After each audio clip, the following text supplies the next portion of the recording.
Hello दोस्तों, स्वागत है मेरे इस नए ब्लॉग में। आशा करते हैं आप लोग स्वस्थ और मस्त होंगे और अपने अपने कामों में व्यस्त होंगे। आज हम इस ब्लॉग में आप लोगों को बताने वाले हैं भारतमाला प्रोजेक्ट के बारे में। जो वीडियो आया था पहला वीडियो, उसी से रिलेटेड होगा ये वीडियो। ठीक है, इसमें जो है हम बताया जाएगा भारतमाला प्रोजेक्ट के बारे में। यह सेकेंड वीडियो होगा, पार्ट 2 होने वाला है। तो इसके आगे जो है जो भी जानकारी है उस जानकारी को इस वीडियो में आप लोगों को बताया जाएगा। तो आप लोग लास्ट तक बने रहिएगा ताकि जो है भारतमाला प्रोजेक्ट के बारे में पूरा डिटेल मिल सके आप लोगों को। तो चलिए हम वीडियो को शुरू करते हैं।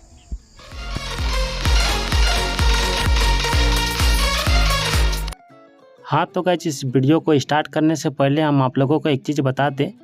पार्ट 1 में जितना भी टॉपिक को डील किए थे, उसके बाद का टॉपिक जो बचा हुआ है उस टॉपिक को जो है इस वीडियो में डील करने वाले हैं और बारीकी से बताएंगे। आप लोगों को पूरा जानकारी देंगे भारतमाला परियोजना के बारे में। जो भी जानकारी है, सारा कुछ जानकारी आप लोगों को मिलेगी। तो आप लोग लास्ट तक बने रहिएगा ताकि जो है सारा कुछ आप लोगों को मालूम पड़ सके भारतमाला परियोजना के बारे में।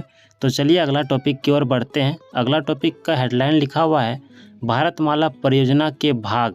इस पर लिखा हुआ है भारतमाला परियोजना एक जैसी सभी योजनाओं को सम्मिलित करती है। भारतमाला परियोजना में मोटे तौर पर निम्नलिखित भाग हैं। पहला भाग है राष्ट्रीय राजमार्ग विकास परियोजना NHDP। पिछले NHDP कार्यक्रम को दूरस्थ इलाकों तक कनेक्टिविटी प्रदान करने और सड़कों व राजमार्गों की स्थिति में सुधार करने के उद्देश्य से शुरू किया गया था। NHDP ने 48,913 किलोमीटर से अधिक सड़कों को कवर किया। इनमें से 28,915 किलोमीटर सड़कें पूरी हो चुकी है और 10,574 किलोमीटर निर्माणाधीन है। दूसरा भाग है भारत के राष्ट्रीय गलियारे। भारत के 6 उच्च मात्रा वाले राजमार्ग गलियारों को राष्ट्रीय गलियारा कहा जाता है। इनमें स्वर्णिम चतुर्भुज के 4 खंड, 2 उत्तर दक्षिण और पूर्व पश्चिम कॉरिडोर और मुंबई कोलकाता कॉरिडोर NH9 शामिल है। इसी में आगे लिखा हुआ है भारतमाला परियोजना के तहत इन हाई वॉल्यूम कॉरिडोर को अपग्रेड किया जाएगा। भारतमाला के तहत विस्तार और 6 से 8 लेनिंग, रिंग रोड, बाईपास और एलिवेटेड कॉरिडोर निर्माण किया जाएगा। यह पहले से संख्या में अधिक राष्ट्रीय गलियारों को कम करने हेतु किया जाएगा। नेशनल कॉरिडोर के सबसे व्यस्त गलियारों को एक्सप्रेसवे में बदला जाएगा। इसी में आगे लिखा हुआ है इसके अलावा केंद्र सरकार भारतमाला के तहत बेहतर राष्ट्रीय गलियारों के साथ साथ लॉजिस्टिक पार्क स्थापित करेगी। यह सुधार national corridor efficiency programme NCEP के जरिए किया जाएगा। इसमें 185 चौक पॉइंट, 45 बाईपास और 30 रिंग रोड का विकास शामिल है। अगला टॉपिक है भारतमाला परियोजना के तहत एक्सप्रेसवे। अब इसमें कितना सारा एक्सप्रेसवे है चरण 1 में, उसके बारे में दिया हुआ है। भारत सरकार भारतमाला परियोजना के तहत कई एक्सप्रेसवे बनाने की योजना बना रही है। यह योजना भारतमाला परियोजना चरण 1 का एक हिस्सा है। तो चलिए चरण 1 में कितना एक्सप्रेसवे बनने वाली है उसका जो है लिस्ट दिया हुआ है। तो चलिए बारीकी से पढ़ते हैं 1 बाय 1। पहला है Delhi Vadodara expressway, Ahmedabad Dholera expressway, Delhi Amritsar Katra expressway, Vadodara Mumbai expressway, Delhi Faridabad Sohna, Kanpur Lucknow expressway, Amritsar Bhatiya Jamnagar corridor, Raipur Visakhapatnam corridor, Bengaluru Chennai expressway. आगे और भी नाम दिया हुआ है Durg Raipur Arang corridor, Ambala Kotputli corridor, Chennai Salem corridor, urban extension road, Delhi Dehradun corridor, Chittoor Thatchur corridor, Surat Ahmednagar Solapur, Solapur Kurnool corridor, Kharagpur Siliguri corridor, Bengaluru satellite ring road, Indore Hyderabad corridor, Hyderabad Visakhapatnam corridor, Kota Indore corridor, Hyderabad Raipur corridor, Nagpur Vijayawada corridor. हाँ तो गाइस, जो लिस्ट अभी हम बताएं आप लोगों को, यही जो है भारतमाला प्रोजेक्ट का नाम है। ठीक है, फेज 1 में जो है इतना सारा रोड जो है बनने वाला है। बहुत सारा जो है बन भी चुका है और जो बाकी है वह बहुत जल्द बन भी जाएगा। ठीक है, तो चलिए अगला टॉपिक की ओर बढ़ते हैं। अगला टॉपिक का नाम है भारतमाला परियोजना के तहत लॉजिस्टिक पार्क।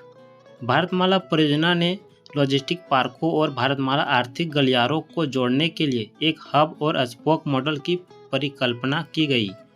हब और स्पोक मॉडल 30 टन क्षमता वाले ट्रक के साथ हब टू हब एक्सेस और 10 टन ट्रक के साथ हब टू स्पोक एक्सेस की सुविधा देगा। भारतमाला के तहत लॉजिस्टिक हब के साथ सभी आर्थिक गलियारों को जोड़ने की परिकल्पना की गई है। अगला टॉपिक का नाम है भारतमाला परियोजना के लिए उत्तर पूर्व कनेक्टिविटी। भारतमाला परियोजना का उद्देश्य उत्तर पूर्व भारत में महत्वपूर्ण नोड्स के साथ कनेक्टिविटी प्रदान करना है। भारतमाला परियोजना की योजना निम्नलिखित केंद्रों को राजमार्ग नेटवर्क के तहत जोड़ने की है, जैसे धुबरी, विश्वनाथ घाट, डिब्रूगढ़, ओरियम घाट, सील घाट, नेमाटी और सेंगजन। अगला टॉपिक का नाम है भारतमाला परियोजना के लिए अंतर्राष्ट्रीय कनेक्टिविटी। पड़ोसी देशों से कनेक्टिविटी में सुधार करने के लिए अधिकारियों ने निम्नलिखित कार्य करने की योजना बनाई है। 24 एकीकृत check post ICPS, Bangladesh, Bhutan, Nepal, Myanmar, Thailand, विस्मटेक कॉरिडोर का एकीकरण। बांग्लादेश से कनेक्टिविटी भी बेहतर होगी। अगला टॉपिक का नाम है भारतमाला परियोजना चरण। भारतमाला परियोजना को 2 चरणों में बांटा जा सकता है। पहला चरण है 2017 से 2022 तक, दूसरा चरण है 2024। इसका अंतिम तिथि नहीं दिया हुआ है, ठीक है। अगला टॉपिक का नाम है भारतमाला परियोजना का चरण 1। परियोजनाओं के चरण 1 के तहत दिसंबर 2022 तक 34,600 किलोमीटर से अधिक का निर्माण करने का लक्ष्य है। भारतमाला के चरण 1 में 24,800 किलोमीटर नए राजमार्ग और 10,000 किलोमीटर निर्माणाधीन सड़कें शामिल हैं। ये निर्माणाधीन खंड तत्कालीन राष्ट्रीय राजमार्ग विकास कार्यक्रम के तहत अधूरे रह गए थे।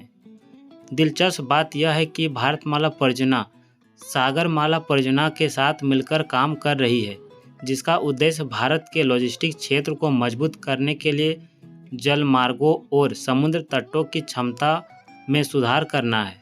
अगला टॉपिक का नाम है भारतमाला परियोजना चरण 1 की वर्तमान स्थिति। भारतमाला परियोजना चरण 1 को पूरा करने की समय सीमा 2022 तक थी। हालांकि ऐसा लगता है कि इसमें देरी होगी। लागत अधिक होने, भूमि अधिग्रहण तथा कोविड के कारण परियोजनाओं में 4 साल की देरी हुई है। ICRA रेटिंग एजेंसी के अनुसार चरण 1 पर काम वित्तीय वर्ष 2026 तक पूरा हो जाएगा, वह भी अगर 2023 तक कॉन्ट्रैक्ट दिए जाते हैं। साथ ही परियोजनाओं की लागत बढ़कर 8.5 लाख करोड़ रुपए हो गई है। अगला टॉपिक का नाम है भारतमाला परियोजना का दूसरा चरण। दिसंबर 2022 में चरण 1 के पूरा होने के बाद केंद्र सरकार वर्ष 2024 में चरण 2 शुरू करने की इच्छुक है। इस चरण में परियोजनाओं का पूरा ध्यान मल्टी मॉडल लॉजिस्टिक पार्कों की इंटरकनेक्टिविटी और अंतर्देशीय के साथ तालमेल सुनिश्चित करने पर होगा। अगला टॉपिक का नाम है भारतमाला परियोजना रोजगार सृजन। भारतमाला परियोजना के तहत विभिन्न परियोजनाओं के निर्माण के साथ लगभग 22 मिलियन नौकरियां और 100 मिलियन दिवस की नौकरियां सृजन होगी। यह निश्चित रूप से देश भर में अर्थव्यवस्था को बढ़ने में मदद करेगा। अगला टॉपिक का नाम है भारतमाला परियोजना के लिए जिम्मेदार एजेंसी। भारतमाला परियोजना की जिम्मेदार भारतीय राष्ट्रीय राजमार्ग प्राधिकरण, राष्ट्रीय राजमार्ग और औद्योगिक विकास निगम एवं राज्य के लोक निर्माण विभागों को दी गई है। अगला टॉपिक का नाम है भारतमाला परियोजना का वित्त पोषण। भारतमाला परियोजना का वित्त पोषण भारत सरकार और भारत के राजमार्ग प्राधिकरण द्वारा कई तरीकों से किया जाता है। परियोजना के वित्त पोषण के लिए 4 अलग अलग मार्ग हैं। पहला बाजार ऋण, दूसरा केंद्रीय सड़क निधि, तीसरा सरकारी स्वामित्व वाली सड़क संपत्तियों का मुद्रीकरण, चौथा बजटीय आवंटन। लास्ट टॉपिक का नाम है भारतमाला परियोजना कुछ महत्वपूर्ण बातें। भारतमाला प्रोजेक्ट का उद्देश्य पूरे भारत में राजमार्ग नेटवर्क के विकास और सुधार व आर्थिक गलियारों को लॉजिस्टिक पार्कों और विकास केंद्रों से जोड़ना है। पूरा हो जाने पर भारतमाला परियोजना से माल ढुलाई लागत काफ़ी कम हो जाएगी तथा यात्रा का समय भी कम हो जाएगा। हाँ तो गाइस, इस वीडियो में बस इतना ही था। तो आप लोगों को कैसा लगा ये वीडियो को सुनकर? आई होप आप लोगों को ये वीडियो पसंद आया होगा और आई होप आप लोगों को भारतमाला परियोजना के बारे में पूरी जानकारी मिल गई होगी। और कहीं पे भी कुछ दिक्कत हुआ होगा आप लोगों को समझने में, कमेंट करके बता सकते हैं हमें। जितना हो सके हम अपने तरफ से आप लोगों को बताने की कोशिश करेंगे। इसी तरह का अपडेट पाने के लिए मेरे चैनल से जुड़ सकते हैं आप लोग। तो चलिए इस वीडियो को यहीं पे समाप्त करते हैं। तब तक के लिए जय हिंद, जय भारत, वंदे मातरम, जोहार झारखंड, जय झारखंड।